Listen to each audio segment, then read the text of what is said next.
daawadayaal kadib markii madaxweynaha jamhuuriyadda Soomaaliland mudane Daahir Riyaale Kaahin iyo madaxweynaha ku-xigeenka jamhuuriyadda Soomaaliland ay halkaasi salaan sharafta kaga qaateen ciidamada waxaa halkaasi ugu horeynba ka hadlay fagaaraha khayriyada maayarka caasimadda Master Cawl Cilmi Cabdallah waxana hadaladiisii kamida waxa mahadnaq gaar ah leh dumarka iyo daaroonta yaryar oo muujiyay waxaan taariikhda weli lagu arag oo ah aaskii madaxweynaha siday uga qayb galeen wax taariikhda lagu arkay maaha haddii ragga wax faalleeya ay faalleeyeenna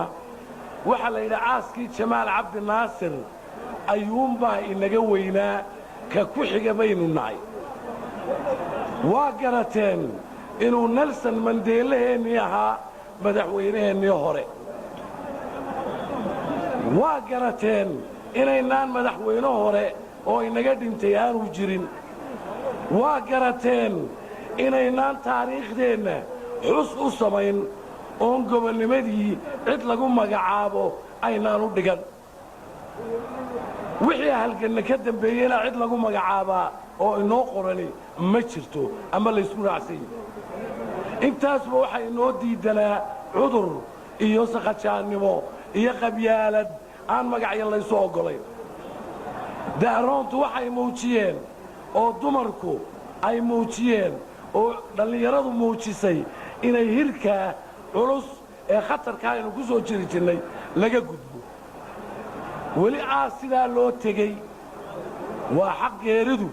laakiin geeri sidaa loo xusay taariikhda tii madaxweynaha ayaa inoogu horraysay waana inoo qorantay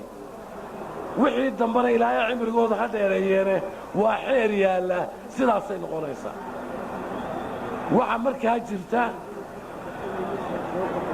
soo koobi maayo la qodobay madaxweynaha lagaga bixi maayo keligeed waxaa jirta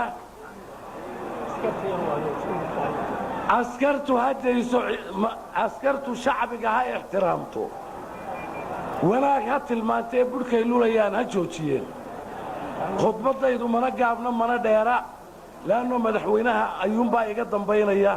markaa in lagaga baxa maaha in yar baan taariikh yar maraya haddii hadalkoo dhan lagu sii daayo de waa dhib wey geeridii xaqa ahayd ee madaxweyne maxamed xaaji ibraahim cigaal madaxweynaheennii hore ee qafladda ahayd lama filaankaada ku timi waxay noqotay wax wixii lagaga faallaynayay ka duwan waxay noqotay haad qadiye haddaan dhallinyaradu haad qadiye garanayn waxa weeye markii beeluhu isdili jireen ayaa laba beelood oo culculusi isdishay geeri badanina way ka dhex dhacday rag baa soo jeediyey waan waxba magiyayaynaan geline maanta haad qadiye ma ka dhimatullah calo waxa weeye waxay noqotay geeridiisii lama filaanka ahayd haad qadiyay noqotay cadowgeennu wuxuu filaayey oo uu ku talagalay inaynu iscunno inaynu kala yaacno inaynu qabaayil kala noqonno lama garanayn inaynu intaa nahay waayo arag iyo ruugcaddaa iyo rag dab ku soo gubtay oo aan la liicliicin karayn laynooma filay waxaynu ku hellay sharafti badan walaalayn ummaddii ay walaalowday cudur la'aan berbere iyo aaskiisoo loo jeestay waxay keentay bogsashiino weyn iyo boogo bukay ayay dawaysay noloshiisii wuxuu inoo qabtay geeridiisii waxaynu ka helnay ayaa ka qiimo badan ilaahay naxariistii jannaa siiyo waxa kale oo la filaayey inaynaan madaxweyne dooran karin inaynu dastuurka jeexjeexno inaynu sideediina afar geed kala tagno cadow oo dhammi oo meel kasta joogaa iyo diiwaanadii cilmiga lagu qoraayey waynu baabi'innay oo waynu tirtirnay wax cusub baa inoogu qormay taana lama filayn doorashada madaxweyne ku-xigeenkeenna daahir riyaali kaahin aynu u doorannay madaxweynaha iyana waxay noqotay haad qadiye iyana noqotay midhkaa dhuuxa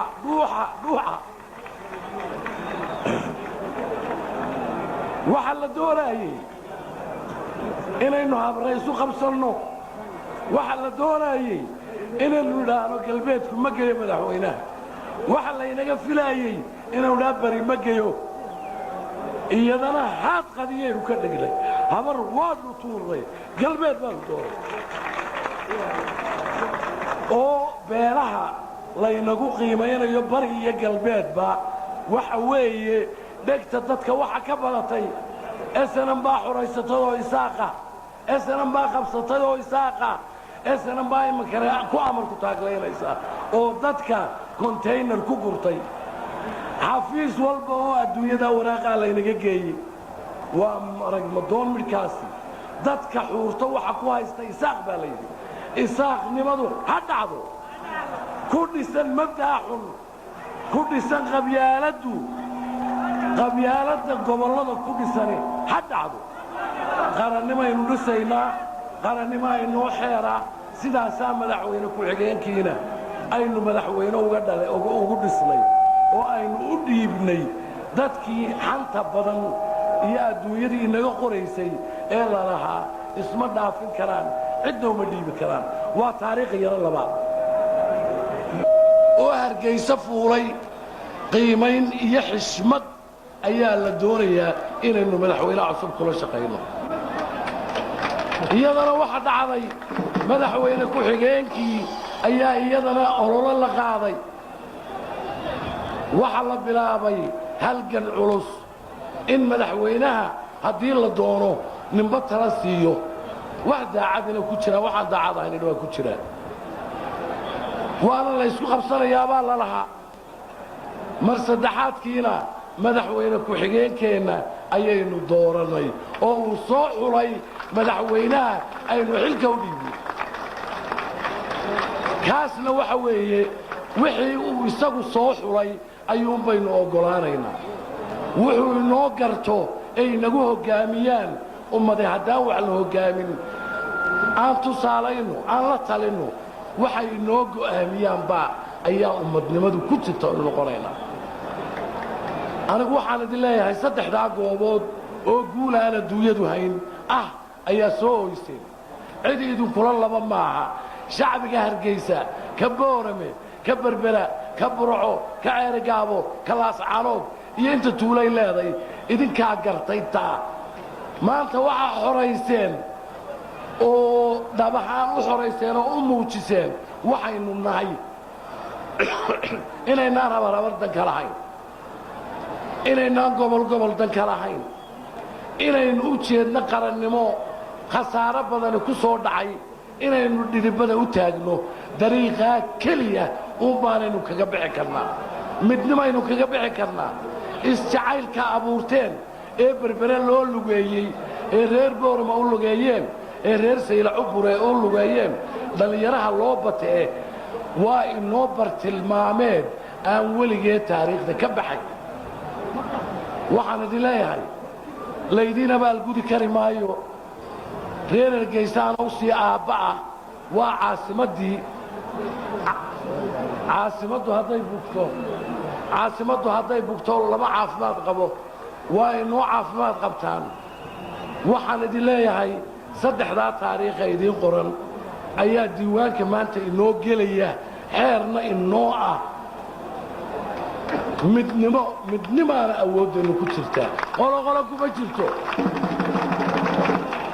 gobol kuma jirto xisbi kuma jirto midnimo weeye Soomaaliland ha noolaato isbeddelkaa cusub ilaahay keenaynu samaynayna haynoo noolaado اعترافكي iyo aqoonsigiina jidka aynu marayno baa maanta kii hubaasha ah ilaahay sharaf iyo ciise ku manaysto waxaan leeyahay waa mahadsantii walaalayaal qalbigaysu wada fura iminkana waxaan ku soo dhaweynayaa madaxweynaheena mudane daahir yaale kaahin utuma shacabka utuma niyada idinka noqoto daacadnimo idinka noqoto wassalaamu calaykum waraxmatullaahi wabarakaatuh كمي كوبية تبنبورادي سوماليلاند كسو wareegtay la noqoshadii xorriyadeeda waxa jecelahay xooga ereya koobana inaan halkan idinka idhaahdo marka uu horeysa dhammaan ummadda Soomaaliland guud iyo dibadba hambalyo ayaan gaarsiinayaa ilaahayna waxaan uga baryayaa sanadkiisa iyo koo ictiraaf haysta oo barwaaqo ku nool inuu ilaahay na tuso ayaan ilaahay ka baryayaa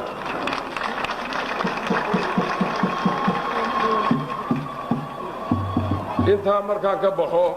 bal marka uu horeysa waxa jecelahay in xoogaa aan ka warramo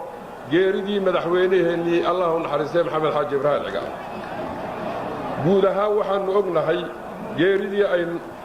madaxweynaheennii aanu jeclayn ee 3 May 2002 hawl caafimaad iyo mid shaqaba u tagay Koonfur Afrika magaalada Pretoria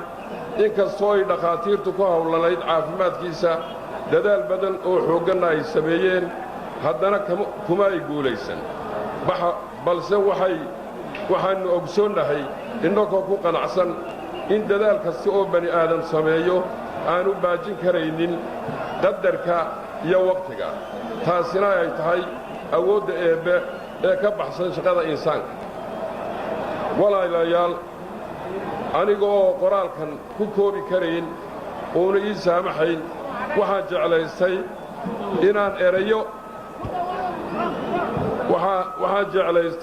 inaan erayo kooban fursaddan ka idhaahdo kuwaasoo ah sidan geeridii madaxweyne maxamed xaaji ibraahim cigaal allah u naxariistee waxay nagu noqotay innaga oo ilaahay wax la ogayn sidii nooc riyo ah oo ay dadka badankiisu rumaysan kari waayeen waaqicii oo ku noqotay fajiciso iyo anfariin maxaa yeelay wax qof walba hortiisa timid hawlahayna hor yaalla ee dhinacyada kala duwan lahaa mas-uuliyadda hoggaamintiisa ee ballaadhnayd tiiraayadii iyo welwelkii dadka ka muuqday waxay deliil cad u ahayd baahidiisa wakhtigan waxay dadku isweyddiinayeen sida ay wax noqonayaan mustaqbalka waxayna ahayd mid ay dadweynuhu xaq u leeyihiin inay arrintaa isweyddiiyaan wuxuu ahaa hoggaamiye qaran iyo mid caalamiya Soomaalilandna isla ognahay meesha ay ka soo qaaday iyo halka uu keenay oo ah tan maanta midhaheegaan guranayno waxaan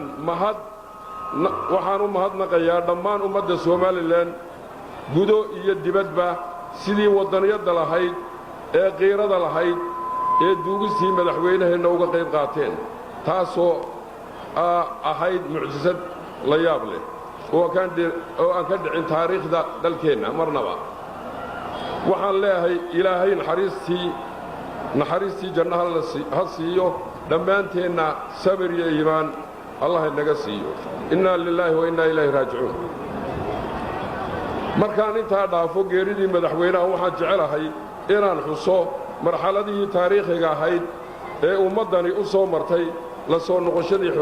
xornimadeeda arrintaa oo ururka SNM uu dagaal badan u soo galay naf iyo maal badanna ay ku waayeen guulla ka gaadheen 18 May 1991 shirkii ugu horreeyey ee lagu qabtay magaalada Burco kaasoo lagu dhawaaqay la soo noqoshadii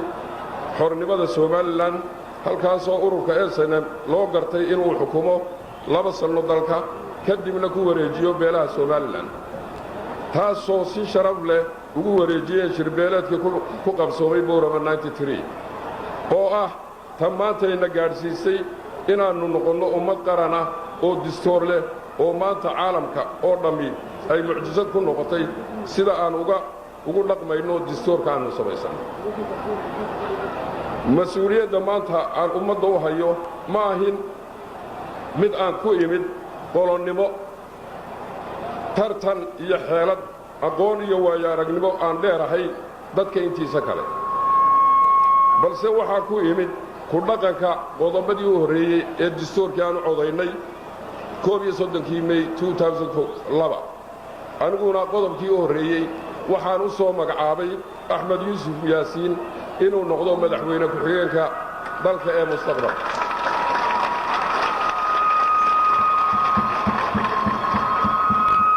anigoo sifooyin badan ku soo doortay oo aan ka helay golaha gudihiisa oo ninkaasi ku muuqday ayaa ku soo magacaabay golo kuma magacaabin jacayl aan jecelahay oo gaara iyo aqoon gaaran u lahayn kuma magacaabin laakiin muddadii golaha joogay qiimayn aan ku sameeyey ayaan ku soo magacaabay walaalayaal dhammaan ummadda Soomaaliland gudo iyo dibadba waxaan idiin ballan qaadayaa sidii aan ku dhaartay in aan idinku shaqeeyo si daacad ah hagar la'aan ah anigoo waxyaabaha aan culayska saari doono ay ka mid tahay gool isku taagga iyo jiritaanka Soomaaliland noqontooda mudnaanteeda koowaad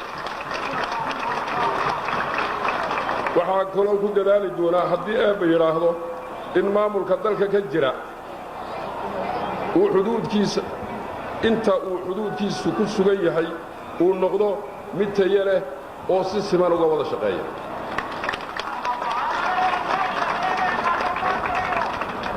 waxaa kaloo ku dadaali doonaa in mucaarid iyo muxaafidba loo mideeyo sidii dalka jiritaankiisa loo daafici lahaa himilada fog ee aan tiigsanaynana looga midho dhalin lahaa waxaan ogahay oo cabasho dadweynuhu aad ugu badan tahay arrimaha garsoorka taas waxaan talo iyo tamar aan hayno waan isugu geynaynaa sidii garsoorka looga dhigi lahaa mid ummadda baahideeda si dhaba uga tarjuma meeshana ka saara cabashada cadaalad darrada iyo garsoorka waxaan shacbiga u jeedinayaa iyaga laftoodu inay noqdaan kuwa garsoorka arrimaha cadaaladoo kaliya ka raadiya oo aan laaluush ku bixin cadaalad darrada waxaa kaloo qorshe iyo barnaamij u dejin doonaa siyaasadda dibadda sidii uu dalkani caalamka uga mid noqon lahaa ictiraafna u gaadhi lahaa iyadoo cid kasta oo aqoon u leh lala kaashanayo oo tala ka bixinaysa waxaa kaloo waajibaadka iyaga ka mid noqon doona in dakhli ururinta dalka xoog la saaro musuq maasuqa iyo ku tagrifalka ummaddana lala xisaabtamo ciddii ku gaftana sharciga la horgeeyo waxaa kaloo ganacsatada Soomaaliland u soo jeedinaya iyaguna inay noqdaan muwaadiniin xalaal ah oo cashuurta bixiya waxa weeyaan cashuurta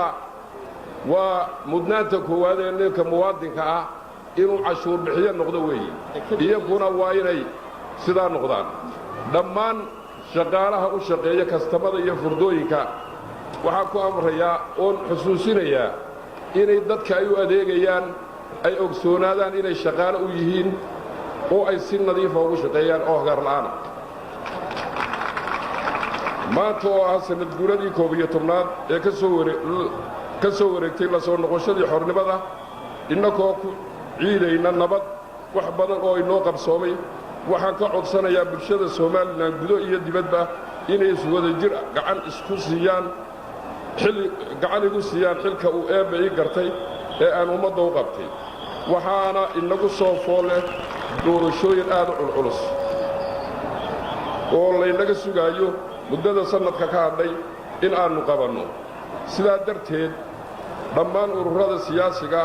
ee isdiiwaangeliyey waxaan ku boorinayaa in ay si wadaniyad leh isku abaabulaan tartankana ugu diyaargaroobaan golayaasha baarlamaanka waxaan ka codsanayaa inay dedejiyaan dhammaystiraanna wixii shuruucaya ka dhiman doorashooyinka